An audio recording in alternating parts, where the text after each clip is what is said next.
একদা এক রাতে হজরত মোহাম্মদ সাল্লাল্লাহু আলাইহি সাল্লাম এবং আম্মাজান হজরত আয়েশা রাদিয়াল্লাহু তাআলা আনহা নিজ কক্ষে গভীর ঘুমে আচ্ছন্ন ছিলেন। এমন সময় মধ্যরাতে হঠাৎ করে ফেরেশতা হজরত জিবরাইল আলাইহিস সালাম সেখানে এসে উপস্থিত হলেন এবং বললেন, হে আল্লাহর রাসূল, ঘুম থেকে জেগে উঠুন। হজরত জিবরাইল আলাইহিস সালামের আহ্বানে যখন বিশ্বনবী হজরত মোহাম্মদ সাল্লাল্লাহু আলাইহি সাল্লাম ঘুম থেকে জাগ্রত হলেন, তখন হজরত জিবরাইল আলাইহিস সালাম বললেন, হে আল্লাহর রাসূল, মহান আল্লাহ রাব্বুল আলামিন তার রহমতের এবং মাগফিরাতের ৩০০টি দরজা খুলে দিয়েছেন। উক্ত কথাটি বলে ফেরেশতা হজরত জিবরাইল আলাইহিস সালাম সেখান থেকে অদৃশ্য হয়ে গেলেন। অতঃপর বিশ্বনবী হজরত মোহাম্মদ সাল্লাল্লাহু আলাইহি সাল্লাম দেখলেন যে আম্মাজান আয়েশা রাদিয়াল্লাহু তাআলা আনহা তখনও ঘুমিয়ে আছেন। তাই বিশ্বনবী হজরত মোহাম্মদ সাল্লাল্লাহু আলাইহি সাল্লাম আয়েশা রাদিয়াল্লাহু তাআলা আনহাকে কিছুই না বলে ঘর থেকে বের হয়ে গেলেন। বেশ কিছুক্ষণ পর হজরত আয়েশা রাদিয়াল্লাহু তাআলা আনহার ঘুম ভেঙে গেল। তখন তিনি লক্ষ্য করে দেখলেন যে তার পাশে বিশ্বনবী হজরত মোহাম্মদ সাল্লাল্লাহু আলাইহি সাল্লাম শায়িত নেই। তাই তিনি ভাবতে লাগলেন যে এই গভীর রাতে রাসূল সাল্লাল্লাহু আলাইহি সাল্লাম কোথায় গেলেন। অতঃপর হজরত আয়েশা রাদিয়াল্লাহু তাআলা আনহা ঘরের ভেতর হজরত মোহাম্মদ সাল্লাল্লাহু আলাইহি সাল্লামকে তালাশ করতে লাগলেন, কিন্তু অনেক খোঁজাখুঁজি করেও ঘরের ভেতর নবীজি সাল্লাল্লাহু আলাইহি সাল্লামকে কোথাও পেলেন না। তাই আয়েশা রাদিয়াল্লাহু তাআলা আনহা ঘর থেকে বের হয়ে নবীজি হজরত মোহাম্মদ সাল্লাল্লাহু আলাইহি সাল্লামের অন্যান্য বিবিদের ঘরে গিয়ে মোহাম্মদ সাল্লাল্লাহু আলাইহি সাল্লামকে খোঁজ করতে লাগলেন। কারণ আয়েশা রাদিয়াল্লাহু তাআলা আনহা ভেবেছিলেন যে বিশ্বনবী হয়তোবা চুপি চুপি অন্য কোনো বিবির ঘরে গিয়েছেন, কিন্তু অন্যান্য কোনো বিবির ঘরেও বিশ্বনবী হজরত মোহাম্মদ সাল্লাল্লাহু আলাইহি সাল্লামকে পাওয়া গেল না। অতঃপর হজরত আয়েশা রাদিয়াল্লাহু তাআলা আনহা রাসূল সাল্লাল্লাহু আলাইহি সাল্লামকে খোঁজার জন্য হজরত ফাতিমা রাদিয়াল্লাহু তাআলা আনহা এর বাড়ির উদ্দেশ্যে রওনা হলেন। কিছুক্ষণ পর হজরত আয়েশা রাদিয়াল্লাহু তাআলা আনহা ফাতিমা রাদিয়াল্লাহু তাআলা আনহার বাড়ি গেলেন এবং বললেন, হে ফাতিমা, তোমার আব্বাজানকে কোথাও খুঁজে পাচ্ছি না, তোমার বাড়িতে কি তোমার আব্বাজান এসেছেন? তখন হজরত ফাতিমা রাদিয়াল্লাহু তাআলা আনহা বললেন, না, এখানে তো আমার আব্বাজান আসেনি। কেন, কি হয়েছে? আমার আব্বাজানকে কি খুঁজে পাওয়া যাচ্ছে না? তখন আয়েশা রাদিয়াল্লাহু তাআলা আনহা বলল, না, তেমন কিছু না, তবে ঘুম থেকে উঠে দেখি রাসূল সাল্লাল্লাহু আলাইহি সাল্লাম আমার পাশে শায়িত নেই। আমি অন্যান্য বিবিদের ঘরে গিয়েও অনেক খোঁজ করেছি, কিন্তু কোথাও নবীজি সাল্লাল্লাহু আলাইহি সাল্লামকে খুঁজে পাইনি। তাই ভাবলাম হয়তো আলী রাদিয়াল্লাহু তাআলা আনহু এর কাছে কোনো দরকারই এসেছে। তখন ফাতিমা রাদিয়াল্লাহু তাআলা আনহা বললেন, আচ্ছা, চলো আমরা মসজিদে নববীতে খুঁজে আসি। অতঃপর হজরত আলী রাদিয়াল্লাহু তাআলা আনহু নবীজি হজরত মুহাম্মদ সাল্লাল্লাহু আলাইহি সাল্লামকে তালাশ করার জন্য বের হয়ে গেলেন। হজরত আলী রাদিয়াল্লাহু তাআলা আনহু এর সাথে সাথে হজরত হাসান, হুসাইন, হজরত ফাতিমা এবং আম্মাজান আয়েশা রাদিয়াল্লাহু তাআলা আনহা বের হয়ে গেলেন। সবাই মিলে বিশ্বনবী হজরত মুহাম্মদ সাল্লাল্লাহু আলাইহি সাল্লামকে খোঁজ করতে করতে মসজিদে এসে দেখলেন যে সেখানেও বিশ্বনবী নেই।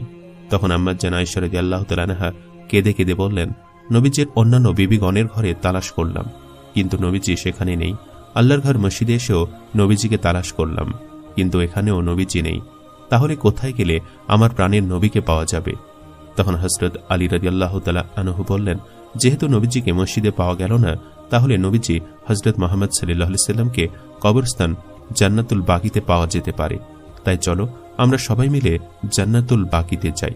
হযরত আলী রাদিয়াল্লাহু তাআলা আনহুর কথা শুনে সবাই মিলে জান্নাতুল বাকিতে এসে দেখলেন যে বিশ্বনবী হযরত মুহাম্মদ সাল্লাল্লাহু আলাইহি সাল্লাম সেজদায় পড়ে আছেন এবং সেই সেজদার নূর এবং বিশ্বনবী হযরত মুহাম্মদ সাল্লাল্লাহু আলাইহি সাল্লামের চেহারা নূরে জান্নাতুল বাকি কবরস্থান আলোয় আলোকিত হয়ে আছে। অতঃপর হযরত ফাতিমা রাদিয়াল্লাহু তাআলা আনহা বিশ্বনবী হযরত মুহাম্মদ সাল্লাল্লাহু আলাইহি সাল্লামের মাথার কাছে এসে উপস্থিত হলেন এবং বললেন, আব্বাজান, আপনার উপর কি কোনো ওহী নাজিল হচ্ছে, নাকি আপনি কোনো শত্রুর ধাওয়া খেয়ে এখানে এসে আত্মগোপন করেছেন?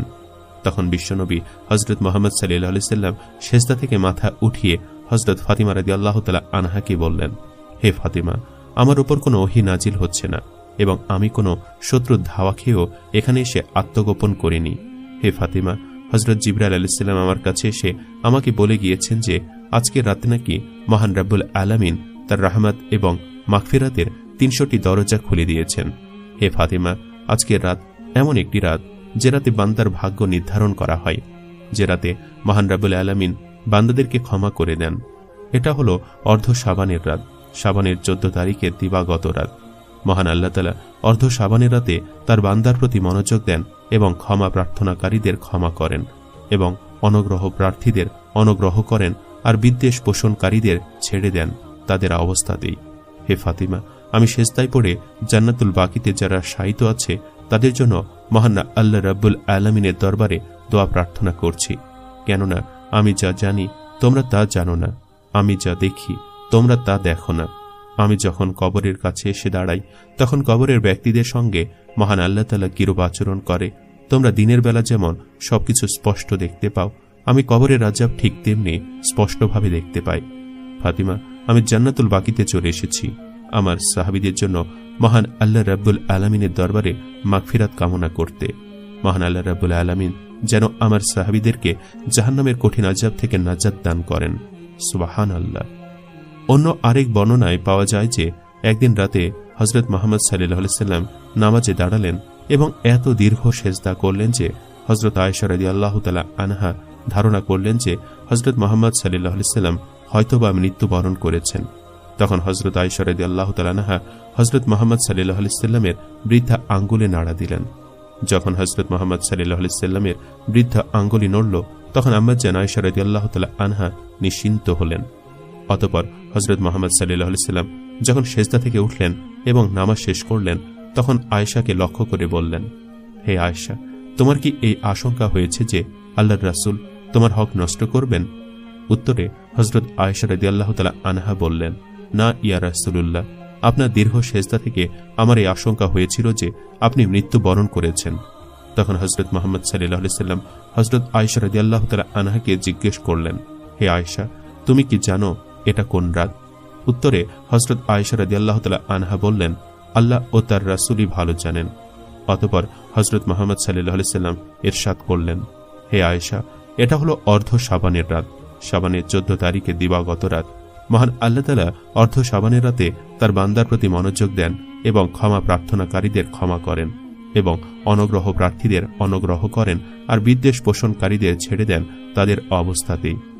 প্রিয় দর্শক, এই ঘটনা থেকে শবে বরাতের রাতে ইবাদত বন্দিগি সম্পর্কে আমরা এটাই শিক্ষা পাই যে দীর্ঘ নফল নামাজ পড়া যাতে সেজদাও দীর্ঘ হবে, কোরআন তেলাওয়াত করা, নবীজি হযরত মুহাম্মদ সাল্লাল্লাহু আলাইহি সাল্লামের প্রতি দরুদ পড়া, ইস্তেগফার পড়া এবং ক্ষমা প্রার্থনা করা, একনিষ্ঠ মনে মহান আল্লাহ তাআলার কাছে দোয়া করা, রাতের কিছু সময় ঘুমানো এমন যেন না হয় যে সারা রাতে দীর্ঘ ইবাদতের ফলে ফজরের নামাজের জামাত ছুটে যায়, পরদিন রোজা পালন করা, কেননা রাসূল আকরাম সাল্লাল্লাহু আলাইহি সাল্লাম বলেছেন 15 শাবানের রাত অর্থাৎ 14 তারিখ দিবাগত রাত যখন আসে তখন তোমরা এই রাতটি ইবাদত বন্দেগীতে কাটাও এবং দিনের বেলা রোজা রাখো, কেননা এ রাতে সূর্যাস্তের পর মহান আল্লাহ তাআলা প্রথম আসমানে আসেন এবং বলেন, কোন ক্ষমা প্রার্থী আছে কি, আমি তাকে ক্ষমা করে দেব, আছে কি কোনো রিজিক প্রার্থী, আমি তাকে রিজিক দেব।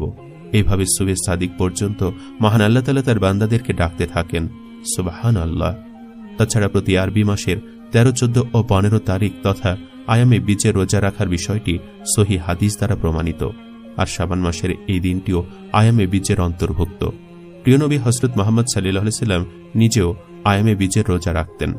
অন্য আরেক বর্ণনায় পাওয়া যায় যে এক রাতে হযরত মুহাম্মদ সাল্লাল্লাহু আলাইহি সাল্লাম এবং হযরত আয়েশা রাদিয়াল্লাহু তাআলা আনহা ঘুমিয়েছিলেন।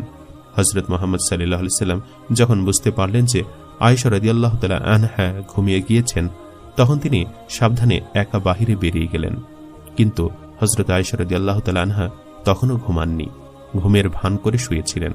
হযরত আয়েশা রাদিয়াল্লাহু তাআলা আনহা ভাবলেন তার অগোচরে রাসূল সাল্লাল্লাহু আলাইহি সাল্লাম কোথায় যান এবং কি করেন সেটাই তিনি দেখবেন।